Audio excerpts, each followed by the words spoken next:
Assalamualaikum warahmatullahi wabarakatuh.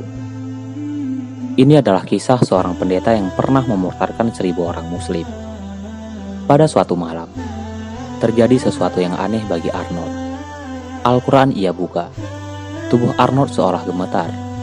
Ketika ia buka pada halaman surat Ar-Rahman, Arnold terpana pada keindahan bahasa Al-Quran. Walau kalimatnya cukup sederhana. Nikmat Tuhan manakah yang kamu dustakan? Lembar demi lembar ia buka. Sampailah pada surat Maryam. Di dalam surat itu, Maryam ibunda Nabi Isa alaihissalam dikisahkan lebih terhormat daripada kisah Maryam dalam Alkitab. Arnold pun semakin penasaran dengan Islam.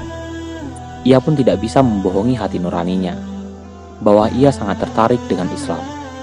Arnold pun keluar dari gereja dan mengucapkan 2 kalimat syahadat dibimbing oleh istrinya. Bagaimanakah kisah lengkapnya?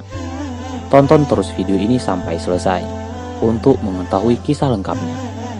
Namun sebelum lanjut ke videonya, jangan lupa klik tombol like serta bagikan video ini supaya menjadi sarana dakwah bagi kita semua.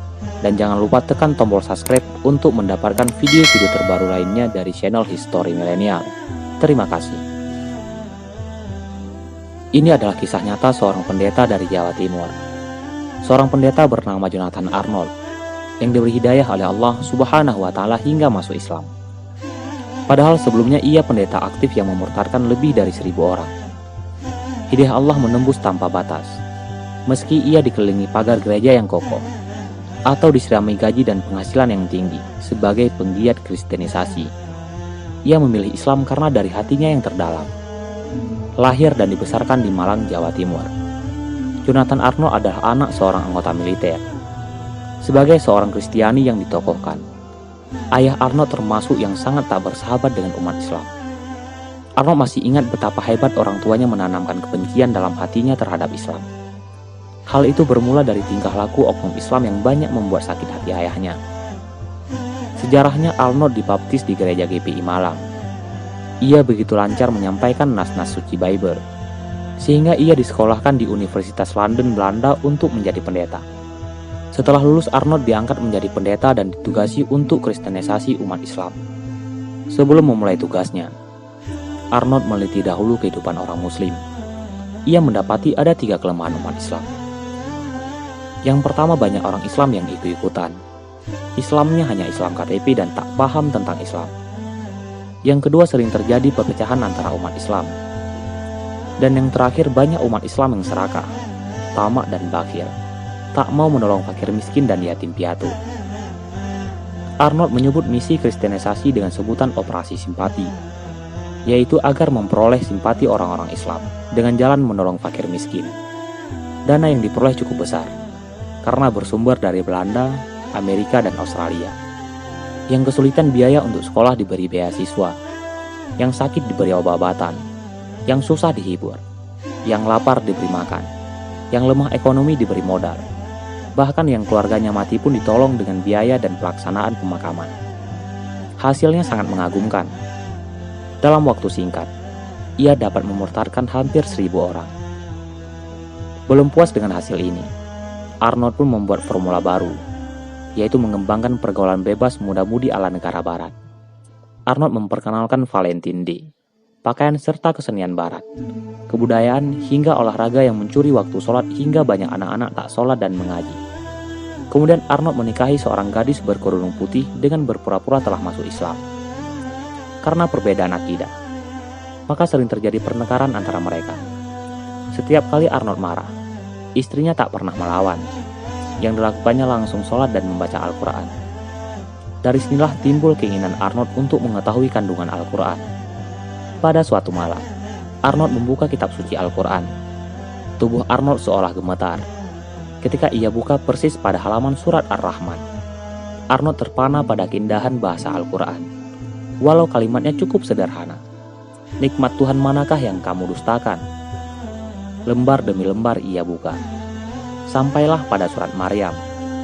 Di dalam surat itu, Maryam ibunda Nabi Isa alaihissalam dikisahkan lebih terhormat daripada kisah Maryam dalam kitab Injil.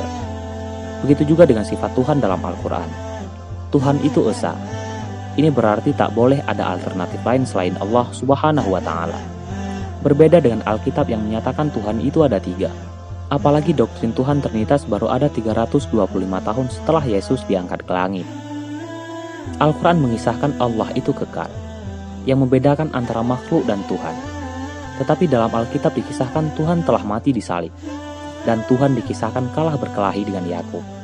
Masih banyak lagi hal-hal logis yang tak dijumpai Arnold dalam Alkitab, yang membuat imannya mulai goyang. Penasarannya mulai bertambah. Arnold mulai membeli buku-buku Islam dan belajar perbandingan agama. Arnold bertekad mencari kebenaran. Ia tak ingin membohongi hati nurani. Banyak sekali kebenaran hakiki yang ia jumpai dalam Al-Quran. Semakin lama semakin tampak kejanggalan-kejanggalan yang ia temui dalam Alkitab. Dalam Alkitab banyak sekali pertentangan antara ayat yang satu dengan ayat yang lain. Banyak juga berkisah tentang pornografi dan mensifati Tuhan dengan sifat yang mustahil. Belum lagi Alkitab tak ditulis dalam bahasa Yesus. Pada akhirnya, Arnold keluar dari gereja dan masuk Islam dengan mengucapkan 2 kalimat syahadat. Karena hal itu, Arnold diusir dari rumah oleh orang tua dan meninggalkan rumah dinas gereja. Untungnya Arnold sekeluarga dibantu orang-orang Islam. Kemudian ia berdakwah keliling Indonesia. Banyak tantangan dan hambatan ketika ia memutuskan masuk Islam, termasuk dikeluarkan dari pekerjaan, serta cacian dari sanak keluarganya yang non-muslim. Tapi Allah sudah menancapkan hidayah ke hatinya, sehingga ia istiqomah dalam Islam. Ia yakin, Islam satu-satunya agama yang lurus, tidak dikotori pandangan-pandangan pribadi para pemuka agama. Karena patokannya jelas, yaitu Al-Quran dan Sunnah Nabi. Tak seperti agama lamanya, yang kitab sucinya sudah diubah-ubah oleh penerus Yesus. Inilah kisah nyata seorang pendeta yang diberi hidayah oleh Allah Subhanahu wa Ta'ala versi histori milenial. Semoga kisah ini bisa menjadi inspirasi bagi kita semua. Wassalamualaikum warahmatullahi wabarakatuh.